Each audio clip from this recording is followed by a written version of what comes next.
If you stay ready, you don't have to get ready. These are words to live by in college football. The weight room is ground zero for staying ready. All right, ready to go? Sir. All right, Matt, bring us down. Work on two, 1, 2. Word. So in season, we kind of make a transition where the players have to be available. With that, your programming changes in that we're not doing the heavy amount of high intensity, higher max type weight sessions. We believe in moving heavy weight fast, but we're using what we call the Tendo machines, and they measure how fast the bar moves in meters per second. And so we set a target speed for these guys, like 0.65 meters per second, so they're working power, pure power. Go to work! 7, 8! 7, 4! Work! 7, 1, I don't believe in a maintenance phase. I don't believe in a maintenance program. Our players can get stronger, even our veterans can get stronger in season by moving a heavier weight fast. That doesn't mean we're going to be in the 90, 95, 100% range. We're not. But we're going to be doing weight that requires maximal focus and great effort. In season would be like, some people say maintenance, but Coach Witt don't believe in maintenance. So we got guys in our weight room right now, like they're hitting PRs. Like, if you continue to do that, you get stronger as the season goes on. So you get strong. So week 12, you'll be like, you're ginning, while everybody's getting hurt and it's tired and their body breaking down, like you'll be feeling stronger. At the end of the day, the weight room's always about reinforcing and driving the culture of the program. Whatever the vision is of the program, toughness is one of our core values, and for us, the way we want the weight room to look like day in, day out is reinforcing that core value of toughness. Every place has its challenges, but Coach Witt has quickly turned one of ours into a strength. We're going to start an organized workout, and that's in 12 minutes. You guys got it? You've got to be more assertive and get in there faster and show more urgency on Monday, all right? Yes, sir. See you soon. Well, it's a unique environment here. We are, our time constraints are much like a service academy. I have never been anywhere where we had to lift after practice. So we're lifting post-practice. So we call that our fourth quarter. Some other people their speed and their strength may go down. For us, it's at those points where we take a leap from everybody else, is maintaining our speed and maintaining our strength as everybody else kind of descends. You have practice, you go immediately into the weight room, but treating that as the finish, the fourth quarter, and helping create maybe a mental toughness advantage in regards to, we're finishing strong, hard in the weight room every day. Evolve or die. And so I'm having to evolve with my philosophy. And I'm glad I'm doing it, because these guys, the most important resource in your building are the players. And we're talking 18, 19, 20, 21-year-old guys. And you can't suppress their energy. If they have the energy to do things right, you've got to trust them and let them take off and do it. Because if you're a tough dude and you're a disciplined dude and you're about your this will be the best week we have all year and just trying to get a little bit better, right? It ain't about an opponent this week. It's about mastering ourselves this week.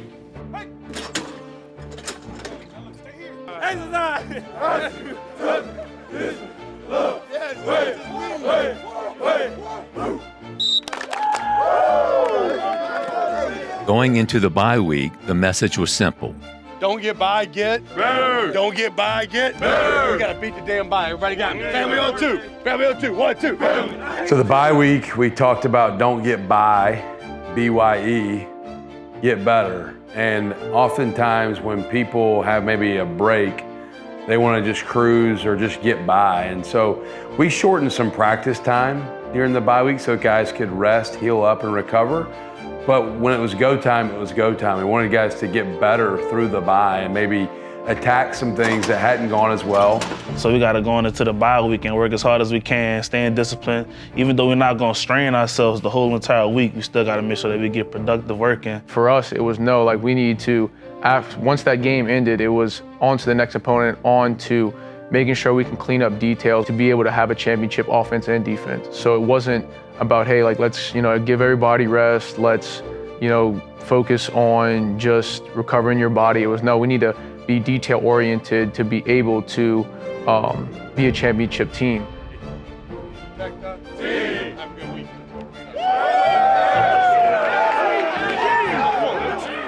The bye week came at a perfect time, right in the middle of the season.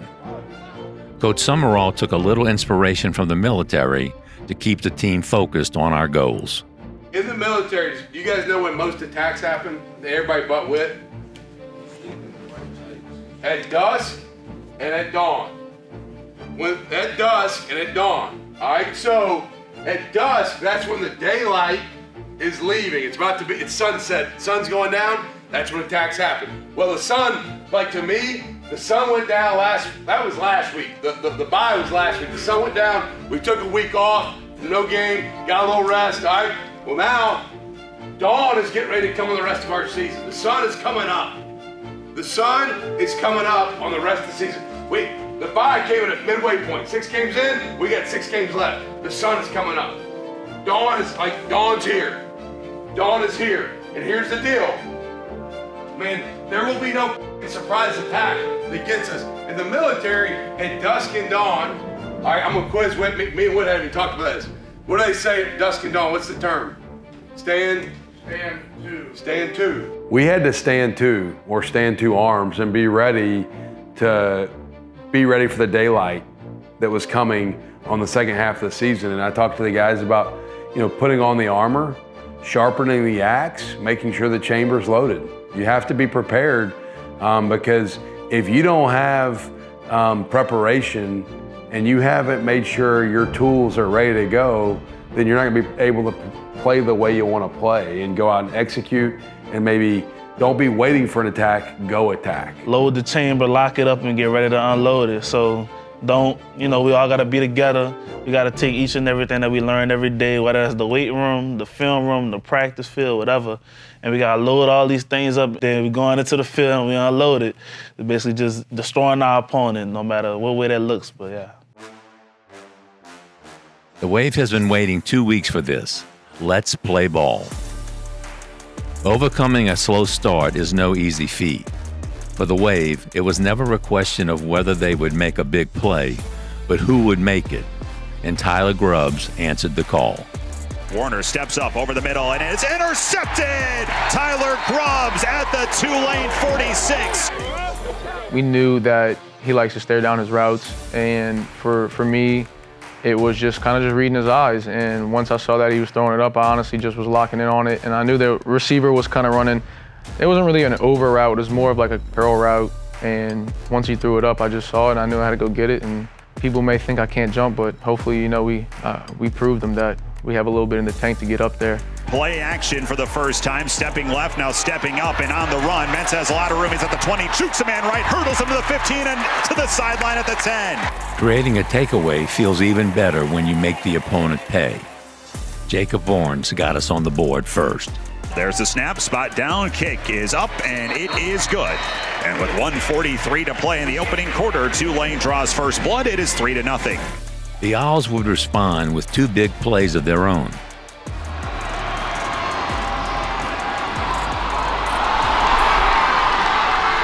This was going to be a dogfight.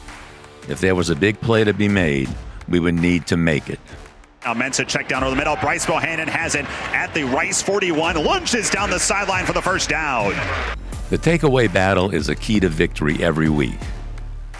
We already had one on the day, but we were 4 from finished. Down the hash of the 30, first down, loses the football, and Tulane's got it.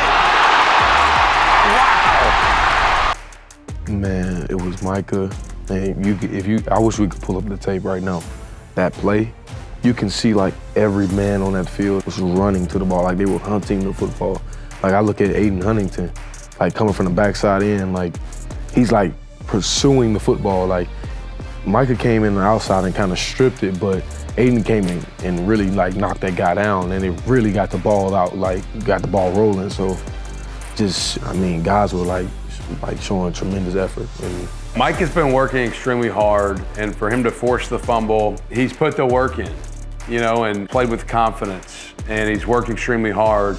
And it's really cool to see his hard work pay off and him have the success of maybe creating some game-changing plays to help influence the outcome in our favor.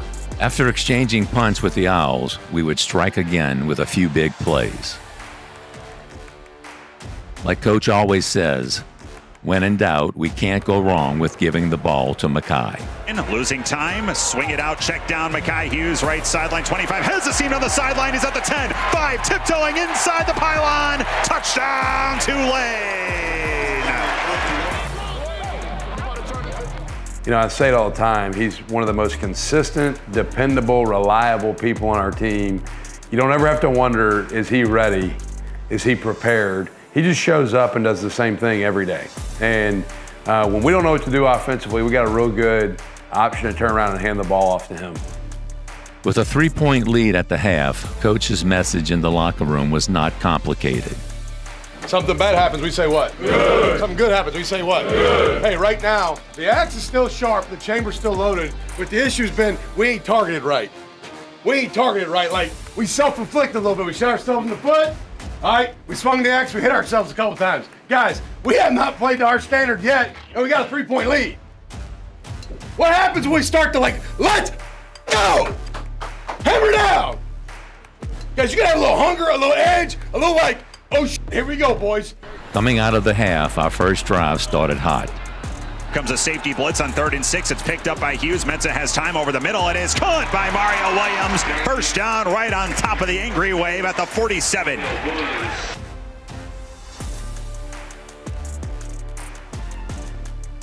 Our gamble on a 4th down didn't pay off, and the Owls would make us pay.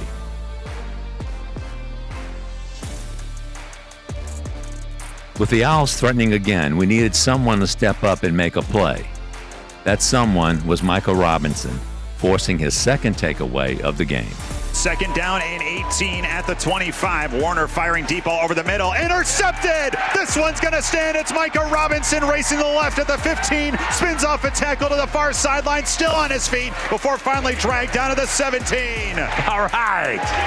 So during the 4th quarter, our quarter video, both teams were on the sideline, and Coach JJ pulled the corners to the side, the 2 corners that were in the game, which is me and Ray, I think.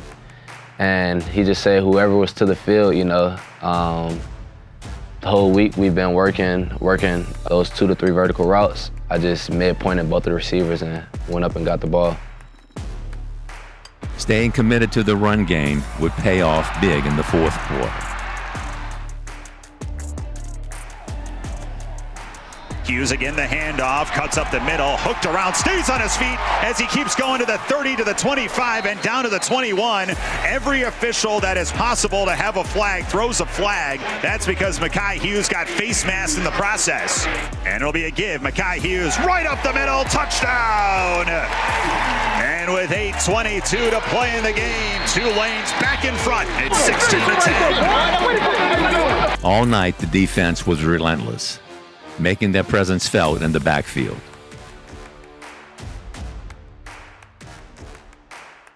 As Connors sweeping to the left, cannot escape the grasp of Eric Hicks back at the 45. Quentin Jackson, the carry in the backfield, spinning around. He is dropped for a loss by Patrick Jenkins back to the 38. Next man up isn't just a mentality. It is a part of the plan to win. When a play needs to be made, no one cares how young you are. The only thing they care about is if the play gets made. Out to the flat left, hauled in low, caught by Connors, loses the ball as he's hit, picked up by Howard, he's back to the end zone, it's a touchdown! 17-10, 4th quarter, game's on the line, and forced the fumble for a freshman, a true freshman. It's fun watching that growth. I mean, his growth is really accelerating right now. He's playing with a lot of confidence. He's playing with a little chip on his shoulder. Him causing the fumble, Sam scooping it, scoring to make it a 14-point ball game really put the game on ice. It was fun to see the freshmen go make that big play. I'm a firm believer hard work pays off, and these last 2 weeks been showing. But I mean, it just, from what I've been doing these last 2 weeks, I ain't been doing nothing but making me want to go harder and harder and harder every day and be better and better. For Javion, none of this was an accident. He had been putting in the work since he got to campus. It's funny, like literally, like those 2 plays I had came from like somebody like playing their butt off, like Micah and Javion. Like it just takes me back to when I first got here. I remember like late nights, like just like training and seeing guys like Javion White just out there training together, like making each other better, like really like competing against each other, like talking smack, like they were into it, like all summer, all camp. Like, so it's just like, I don't know, it's surreal to see him go out there and make plays like that, because it's not a coincidence that he's going out there making those plays. Everybody see him like who is this guy? Like, where did he come from? Like, we got guys on it, we got so much depth on this team, like anybody can go out here and take over the game. And he showed that. We talk a lot about what's done in dark comes to light. Well, he's done a lot of work that nobody sees. He comes up here and watches a ton of extra tape. In the summer, did a lot of extra work on his own. And then now you're seeing the fruits of that labor, and he's earned it. He's put that work in, and when you put that work in, you develop a lot of confidence in your ability to go out and execute. He's doing it. The defense wasn't done yet. The second big man pick of the year would seal it for the Wave. Warner hit as he throws, jump ball up in the air, it's batted around and picked off! Adonis Friulu on the deflection, turnover number 5, good night. That felt like the perfect moment for me to execute and just be in that position so I could make that play. But I went into my pass rush. It's almost the same thing as Elijah Champagne. He went into the pass rush and it was a screen and he made a tackle and the ball popped out. But the same way with me, I went into a pass rush, I got a double team and I had backed out of the pass rush. I seen the ball in the air and I was trying to go get the ball the first time, but then Tyler Grubbs came and knocked it down and then the ball had came into my hand and it was like slow motion, just like Elijah Champagne one was. So I caught it and then I tried to take off a little bit, but they had like 4 people around me, so I was like, just don't lose the ball. That's the only thing I was really worried about in that moment. But yeah, shout out T. Grubbs on that one for sure. Let me see real quick. I know it's just to you, baby. Yeah. Winning is hard, and we are going to celebrate this one just like we would any other.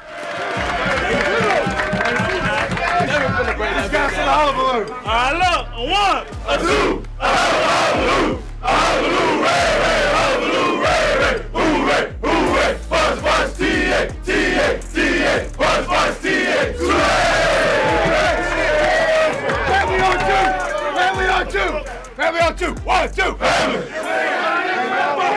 There was plenty to learn from this matchup, and our goal remains the same: be the most improved team this week. Anybody can get beat at any time if you're not detailed at everything on the field. So when it comes to this second half of this season, we need to take away as a defense, yes, we have special players, but we also need to be detailed on everything that we do on the field. Our preparation needs to be exceptional. Don't take lightly to, who we're facing, Like my mom says, different folks, same strokes. Whoever it is, we got to roll the ball out, go play like we playing against K-State or we playing against Southeastern.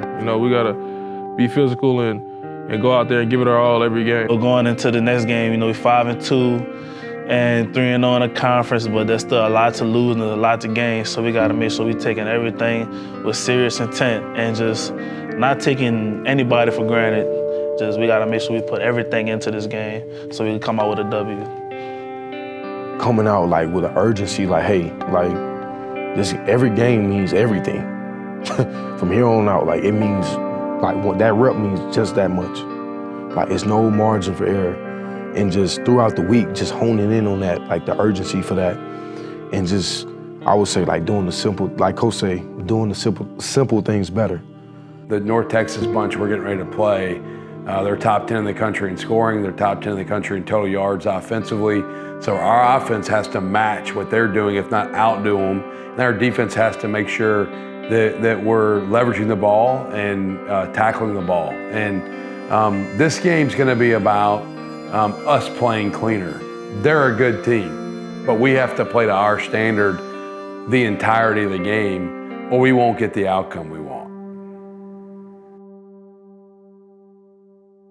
Tulane, bringing the pain. Tulane, bringing the pain. Tulane, running the game, running the game, running the game. We run the game by all means possible.